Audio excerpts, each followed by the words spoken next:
Welcome to Much Ado About Payments for Friday the 19th of September. A bit of a different one for me this week on a Friday. I'm actually in the city of London to celebrate the retirement of Dave. If you know Dave, he committed his whole career to payments and to BACS, much to celebrate achievements at BACS Payment Schemes Limited, and we'll have a few drinks tonight to celebrate that illustrious career that Dave's had. Well, there have been a few things this week I've been involved in the confidential that I can't talk about, but ahead of celebrating Dave's retirement, here's my week in payments in this week's edition of Much Ado About Payments. I did pop to the Kelvedon Hatch secret nuclear bunker in Essex this week. It would have been the site for both regional and central government in the event of a nuclear war.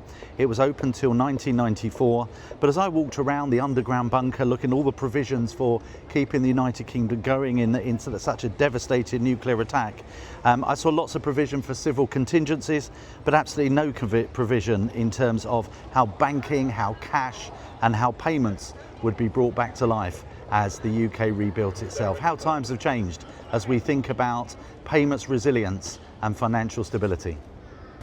Well, here I am on Bishopsgate, where on the 24th of April 1993, right here in the heart of the City of London, we saw the target of an attack by the Provisional IRA when they detonated a bomb. It killed one person, injured 44.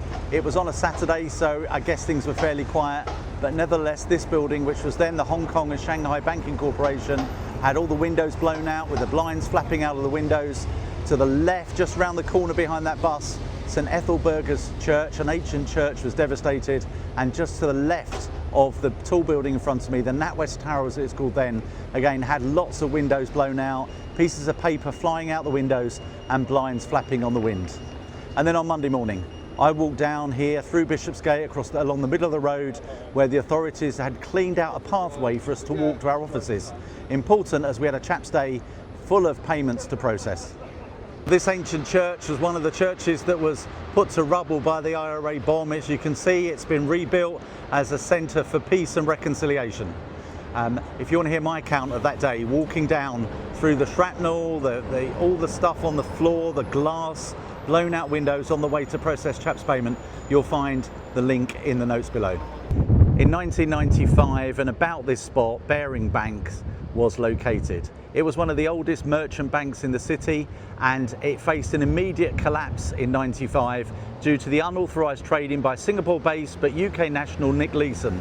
You'll find Nick quite active on TikTok today, but his speculative bets, hidden in a number of falsified accounts, built up losses of over 800 million sterling.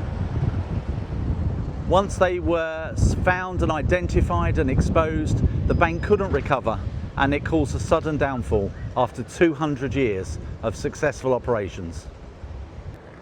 Well, it could be argued that this is where it all started. The site of Barclays Bank International at 168 Fenchurch Street. Well, it's where it all started for me and my payments career, but it's not really where payments and banking started. To find that out, I've got to turn 180 degrees and look behind me, because this is where it all started. Lombard Street, the home of Barclays head office, 54 Lombard Street to my right. A little bit further on, you'd have found TSB, you'd have found Lloyds Bank, you'd have found the cheque clearing centre where all the paper cheques were taken. This is for banking what Fleet Street is for newspapers. For those of you that have worked in the city, you'll know the shortcut from Lombard Street through St Michael's Alley to the Jam Pot, or the Jamaica Inn Wine House. A very popular haunt for all of us in the city. Right back into the 80s when I started, this was the most popular pub to drink in. Well, as we finish up the recording for Payments Unpacked this week, make sure you click on the link below for Wednesday's edition of Payments Unpacked, where we led with some shocking statistics. We found that users of a certain payment app in America were 0.02% likely to be subject to fraud, whilst 0.07% of people using toilets injured themselves, and around 3% got food poisoning from eating food. Well, shocking stats to try and prove the importance of tackling fraud when we experience of it. Well, it's not many more days now to the European deadline for verification of payee. If you've not caught up with this impending deadline for Euro payments on the continent, make sure you check out, there's a link below, the article called Fraud Shield Deadline. And that's it for this week. See you next week.